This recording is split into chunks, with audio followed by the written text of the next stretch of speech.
ব্যবসা বাণিজ্য যা আছে এগুলো সবগুলো কি করো, বন্ধ করে দাও। এরপর আল্লাহ বলতেছেন, এই কারণে যখন জুমার নামাজের জন্য তোমাদেরকে আহ্বান করা হবে, ডাকা হবে, এক নম্বর কাজ হলো যারা ব্যবসায়ী নানাবিধ ব্যবসা কাজের মধ্যে প্রতিষ্ঠিত থাকে, ব্যবসা প্রতিষ্ঠানের মধ্যে থাকে, আল্লাহ বলতেছেন তোমরা এই ব্যবসাটাকে কি করো, স্টপ করে দাও। কখন স্টপ করবে? যখন আযান হয়ে যাবে। কি হবে? আযান হয়ে যাবে, তখন ব্যবসা কি করো, বন্ধ করে দাও। এবং কি করো, ওই যে আযান হয়েছে, আযান তো দিছে কিসের জন্য বলেন তো? প্রতিদিন আযান দেয় একটার সময়, দেয় না? আর জুমার দিনে আযান দেয় কোন কোন মসজিদে 12টায় 15 মিনিটে, কোথাও 12টায় 20, কোথাও 12টায় 25, সর্বোচ্চ দেখা যায় 12:30টার সময় আযান দেয়। অর্থাৎ জুমার নামাজ শুরু হবে তার 1 ঘন্টা আগে কোন কোন মসজিদে আযান দেয়, দেয় কি না? তা আল্লাহর আদেশ হলো যখন আযান শুনবে কি করবে? ব্যবসা বাণিজ্য বন্ধ করে, যে কাজের মধ্যে যে ব্যস্ত আছেন ওই কাজ বন্ধ করে আগে কি করেন, নামাজের মধ্যে শামিল হয়ে যান।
শুকরিয়া আদায় করি মহান মালিক আল্লাহ পাক রব্বুল আলামিনের দরবারে, যে রব্বে কারীম আল্লাহ তাআলা রব্বুল আলামিন আমাদেরকে মসজিদে এসে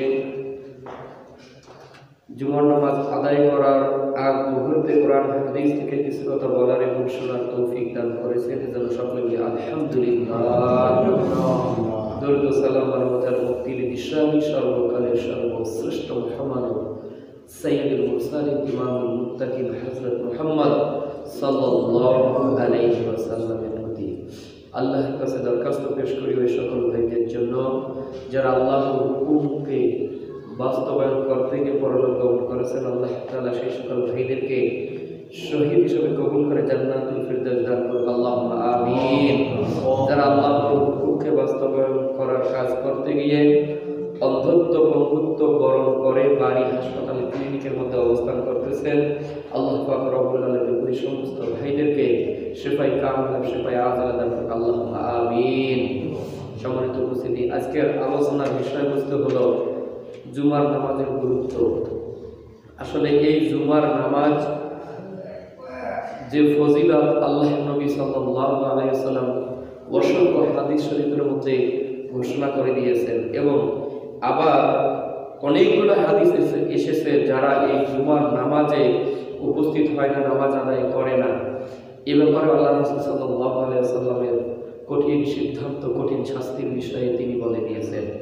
তো শুরুতে একটি কথাই স্মরণ করিয়ে দিব যে 5 আগস্ট জুলুম নির্যাতনকে আমরা গুড বাই জানিয়ে দিলাম, চলে গেল, কিন্তু তারপরেও গত 26শে নভেম্বর আমাদের সাইফুল ইসলাম আলিফ ভাই, যিনি জজ ছিলেন, চট্টগ্রামের একজন জজ, তাকে প্রকাশ্য দিনের আলোর মধ্যেই তাকে হত্যা করা হলো, শহীদ করে দেওয়া হলো। বাংলাদেশের বর্তমানে যে সংগঠনটা বেশি মাথাছাড়া দিয়ে উঠেছে এর নাম হলো ইসকন। এই ইসকন এটা প্রতিষ্ঠিত হয় 1966 সালে।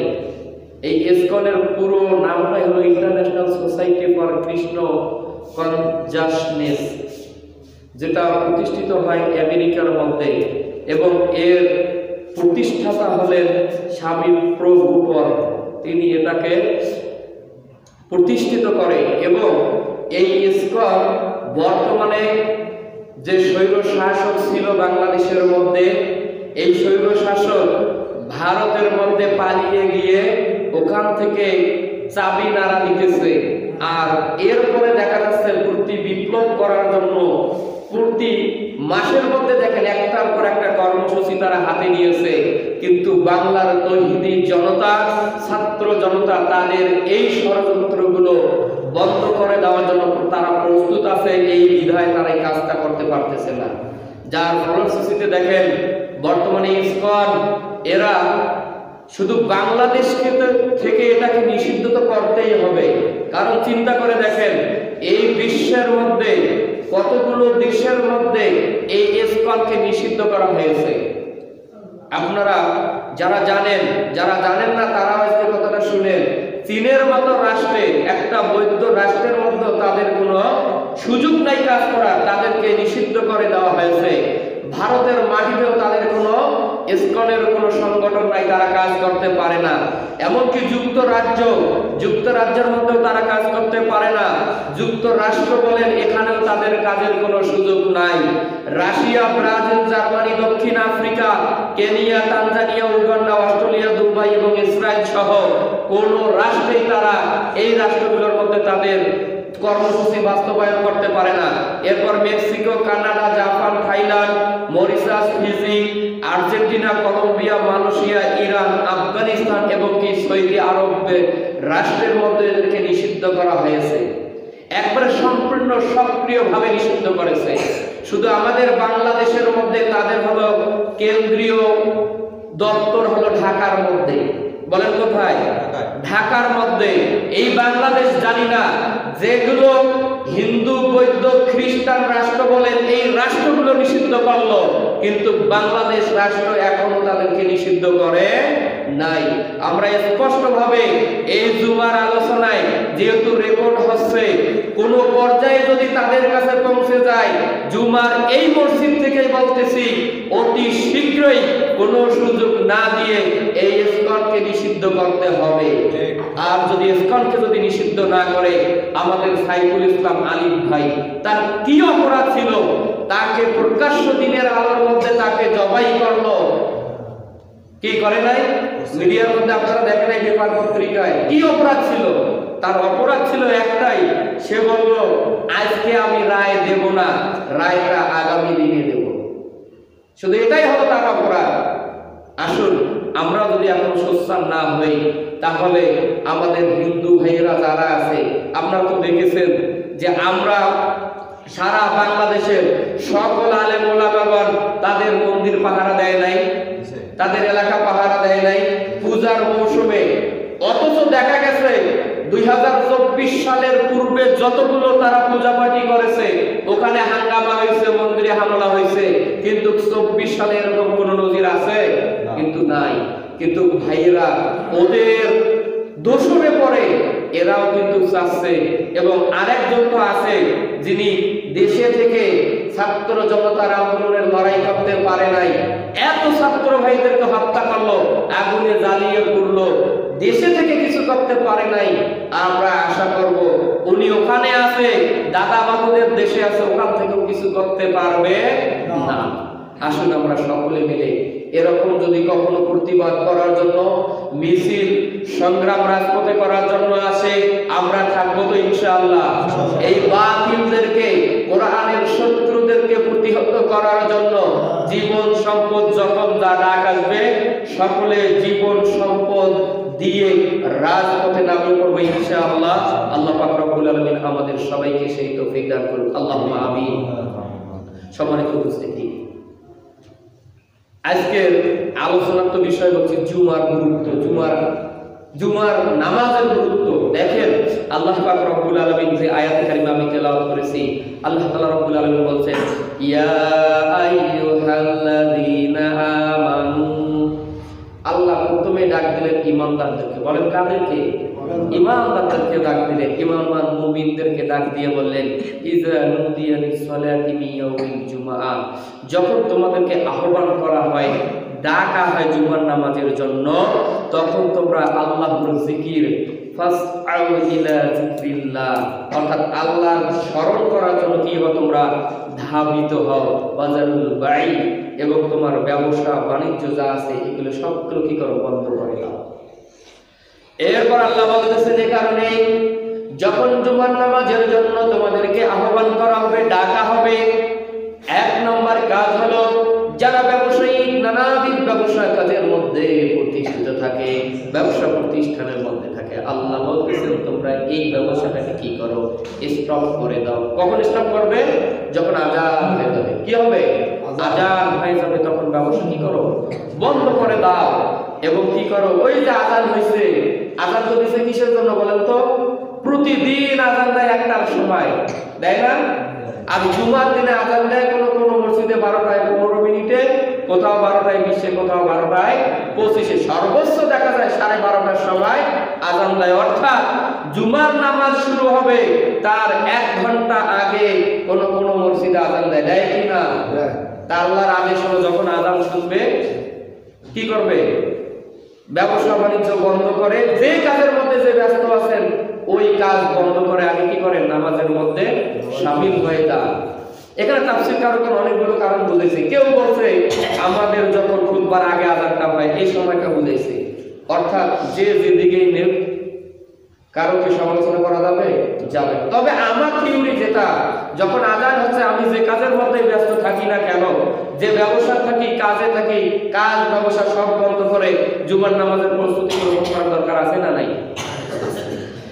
এজন্য আল্লাহ তাআলা রব্বুল আলামিন শেষে বলে দিলেন, জালিকুম খায়রুল লাকুম, জালিকুম অর্থাৎ এই কাজটা, জুমার নামাজের জন্য মসজিদে চলে আসবে, এই কাজটা খায়রুল লাকুম সবচেয়ে উত্তম। বলেন সুবহানাল্লাহ। সুবহানাল্লাহ।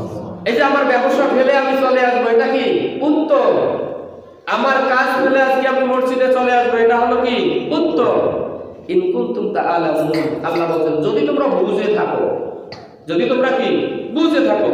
আমরা যারা বুঝছি আলহামদুলিল্লাহ মসজিদে আসছি, আর যারা বুঝি নাই তারা এখনো কাজে কামে ব্যস্ত আছি। এই জুমার দিনটাকে আল্লাহর নবী সাল্লাল্লাহু আলাইহি ওয়াসাল্লাম সহিহ মুসলিমের মধ্যে বলেছেন, আল্লাহ পাক রব্বুল আলামিনের সূর্যের নিচে সর্বশ্রেষ্ঠ দিনটা হলো জুমার দিন। বলেন সুবহানাল্লাহ। উচ্চ স্বরে বলেন সুবহানাল্লাহ। কারণ কি এই সপ্তাহে 7 দিনের মধ্যে সবচেয়ে শ্রেষ্ঠ দিন হলো কিসের দিন? জুমার দিন। এজন্য আল্লাহ পাক রব্বুল আলামিন হাদিস শরীফের মধ্যে এসেছে, সুনানে ইবনে মাজাহ হাদিস গ্রন্থের মধ্যে এসেছে, আল্লাহ পাক রব্বুল আলামিন এই জুমার দিনটাকে সবচেয়ে মর্যাদাবান দিন করে দিয়েছেন। এই দিনটা মনে করতে হবে আমাদের ঈদুল আযহা, ঈদুল ফিতরের চাইতেও উত্তম দিনটাই হলো পবিত্র জুমার দিন। বলেন সুবহানাল্লাহ। এই দিনের 5টা কর্মসূচি আছে। আল্লাহ পাক রব্বুল আলামিন আল্লাহর নবী সাল্লাল্লাহু আলাইহি ওয়াসাল্লাম হাদিস শরীফের মধ্যে এমনিতেই এটাকে সর্বশ্রেষ্ঠ দিন বলে ঘোষণা করে নাই। এই ঘোষণা করার জন্য জুমার দিনের হলো 5টি কাজ। বলেন কয়টি কাজ? এই জুমার দিনের 5টি কাজ, কাজের কারণে শ্রেষ্ঠ হয়েছে। আল্লাহ পাক রব্বুল আলামিন এই দিনেই, জুমার দিনেই হযরত আদম আলাইহিস সালাতু ওয়াস সালামকে সৃষ্টি করেছেন, তৈরি করেছেন। বলেন সুবহানাল্লাহ।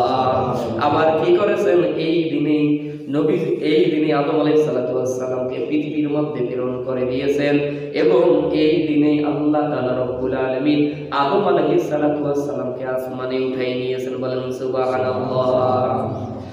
এর জন্যই আল্লাহ পাক রব্বুল আলামিন ওই হাদিসের মধ্যে এসেছে, হাদিসে কুদসির মধ্যে এসেছে, যেটা আল্লাহ পাক রব্বুল আলামিন এই জুমার দিনের মধ্যে এমন একটি সময় রয়েছে যে সময়টা আল্লাহ পাক রব্বুল আলামিন বান্দার দোয়া কবুল করে নেয়। বলেন সুবহানাল্লাহ।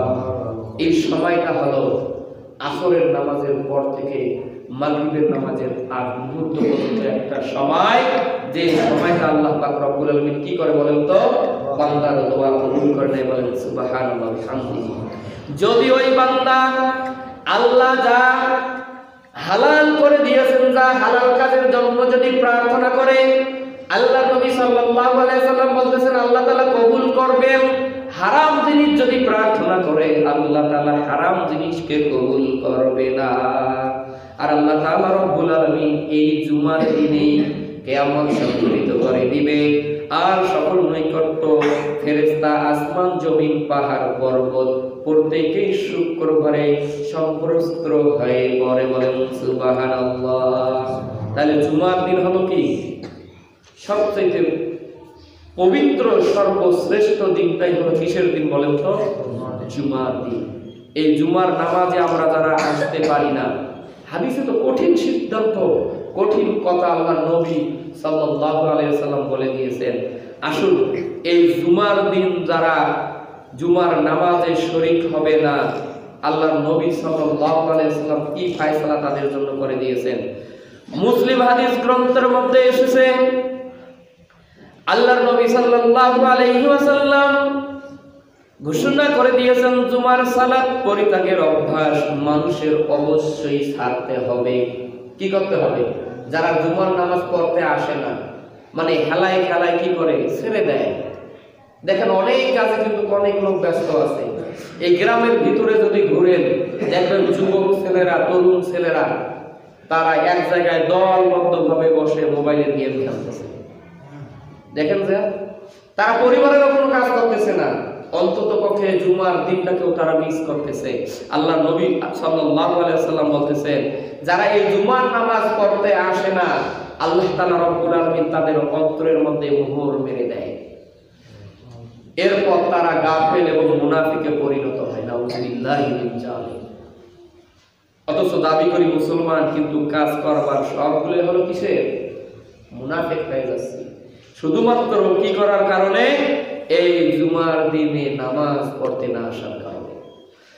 আল্লাহর নবী সাল্লাল্লাহু আলাইহি ওয়াসাল্লাম জুমার নামাজ যারা পড়তে আসবে, পায়ে হেঁটে আসবে, মনোযোগ সহকারে জুমার নামাজের আগে, খুতবার আগে যে বয়ান করা হবে এগুলো মনোযোগ দিয়ে শুনবে, তাদের জন্য আল্লাহ রাসূল সাল্লাল্লাহু আলাইহি ওয়াসাল্লাম ঘোষণা করলেন যদি কেউ সুন্দর করে ওযু করে জুমার সালাত আদায় করার জন্য মসজিদে উপস্থিত হয় এবং নীরবে ইমাম সাহেবের বক্তব্য শুনে, খুতবা শুনে, বক্তব্য এবং খুতবা শ্রবণ করে, সে এক জুমা থেকে পরবর্তী জুমা পর্যন্ত আল্লাহ পাক রব্বুল আলামিন তার সমস্ত গুনাহ খাতা মাফ করে দিবে, বলেন সুবহানাল্লাহ।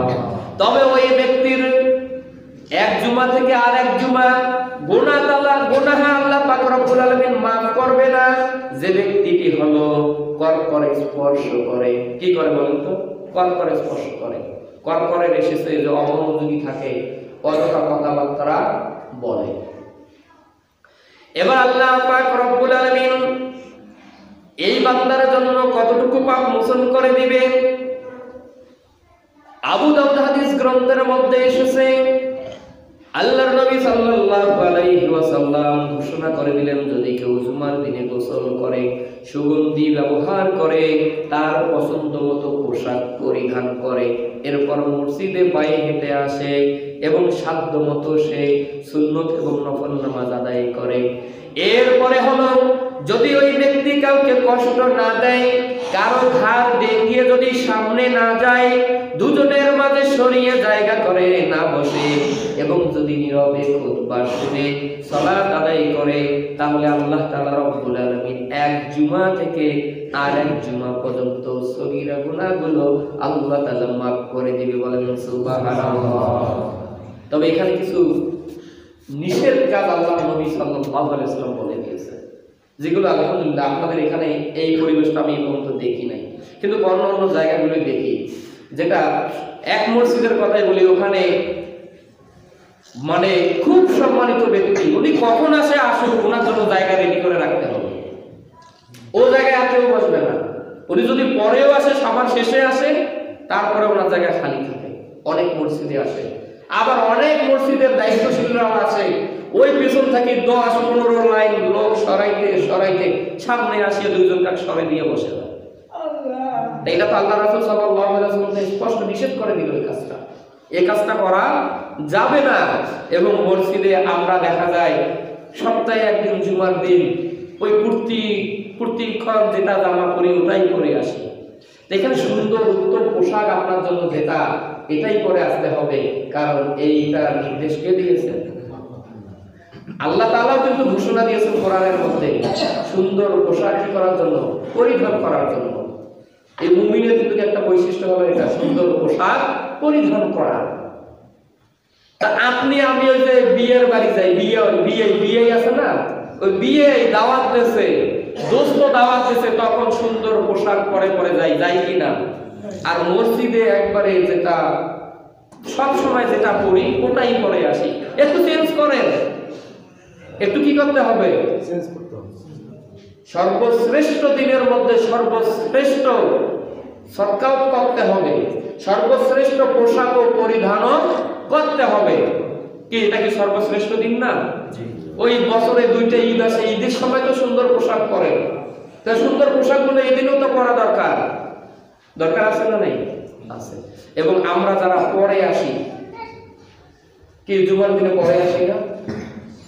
হয়তো এখন দেখেন যে কয় কাতার হয়েছেন, কিন্তু যখন খুতবা শুরু হবে তখন অনেক লোক এসে মসজিদে ভিড় জমিয়ে যায়। এজন্য দেখেন আল্লাহর রাসূল সাল্লাল্লাহু আলাইহি ওয়াসাল্লাম সহিহ বুখারীর মধ্যে এসেছে, কোথায়?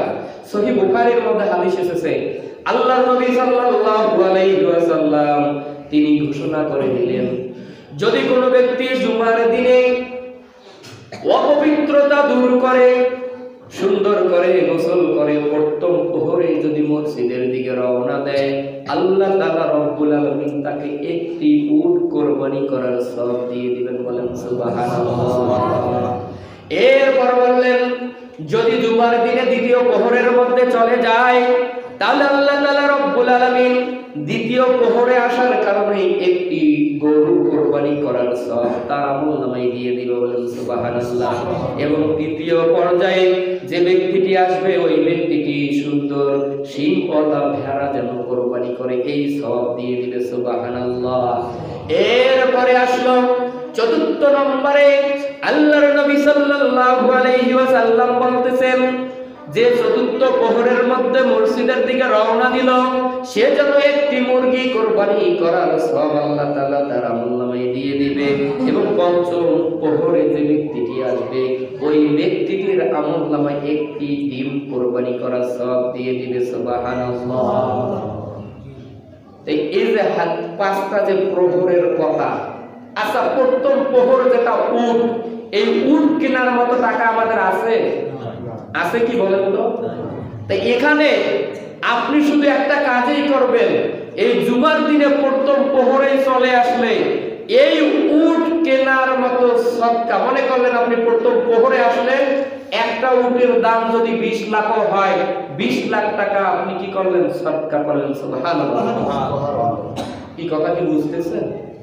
কারণ এজন্যই বললাম, এই গত কোরবানি তার গত কোরবানিতে একটা উট ঢাকার মধ্যে নিয়ে এসেছিল, দাম চাইছে 20 লাখ, আর যিনি খরিদ করবেন ইনি বলছে 15 লাখ, তারপরেও দেয়। তাহলে দেখেন তো অন্যান্য রাষ্ট্রে কত মূল্য আছে এটা। আচ্ছা একটা গরু কি কিনে আমরা সদকা করতে পারবো? বা একটা গরুর পরিমাণ টাকা কি আমরা সদকা করতে পারবো? পারবো না। শুধু মসজিদে আসলে, জুমার দিনে আসলে কি মনে করে ওই পরিমাণ কি করবে? আল্লাহ তাআলা রব্বুল আলামিন সদকা হিসেবে গ্রহণ করবে। আপনি সদকা করে দিয়েছেন, আপনার আমলনামায় ওই সওয়াব দিয়ে ভরপুর করে দিবেন। সুবহানাল্লাহ। আসুন, এরপরে আপনাদের জন্যই বলবো, যেহেতু প্রতিষ্ঠান আমাদের, এটা কি প্রতিষ্ঠান না? এই প্রতিষ্ঠান এলাকাবাসী আমাদেরকে চালাতে হবে। এটা কি আমাদেরকে চালাতে হবে না? তো গত জুমায় যেটা অসমাপ্ত কাজ ছিল, সভাপতি মহোদয় আছেন, সেক্রেটারি মহোদয় আছেন, ওনারা আপনাদের কাছে কিছু আবদার করবে। আবদার বুঝছেন তো? এজন্যই বলবো, সর্বশ্রেষ্ঠ দিনের মধ্যে আজকে যেহেতু সর্বশ্রেষ্ঠ দিন, এখানে জুমার নামাজ পড়বে, সব আপনাদের আমলনামায় যাবে কিনা? ওযুখানায় ওযু করবে সওয়াব পাবেন কিনা? শুধু কি 1-2 দিন পাবেন, নাকি কিয়ামত যতদিন আপনাদের এই প্রতিষ্ঠান থাকবে, ওযুখানা থাকবে, সদকায়ে জারিয়ার রাস্তা আপনার আমার জন্য খোলা থাকবে। এজন্য সকলে মিলে মুক্ত হস্তে অন্তরের কৃপণতা দূর করতে হবে। কি করতে হবে? অন্তরের কৃপণতা দূর করব। নিয়ত করেন, আমি আজকে ব্যবসা করতেছি, ধান আবাদ করতেছি, আবার ফসল চাষ করব, আল্লাহ এই নিয়ত করে দিলাম যে আমি অমুক ফসল লাগাবো জমির মধ্যে, এই জমির মধ্যে যেন রোগ বালাই না আসে। কে আল্লাহকে কবুল করবে না? নিয়ত করলে করবে কি না? আমার ছেলে ঢাকায় আছে, লেখাপড়া করতেছে, ব্যবসা বাণিজ্য করতেছে, আমার ছেলে প্রবাসে জীবনযাপন করতেছে, আল্লাহ ওই নিয়ত করে দিলাম আমার ছেলেটাকে শরীর সালামতে সুস্থ ভাবে রাখেন। কি রাখবেন আল্লাহ? এই আল্লাহ আছে কি নাই? আছে। কিন্তু এজন্য কি করতে হবে? মৌখিক ভাবে যা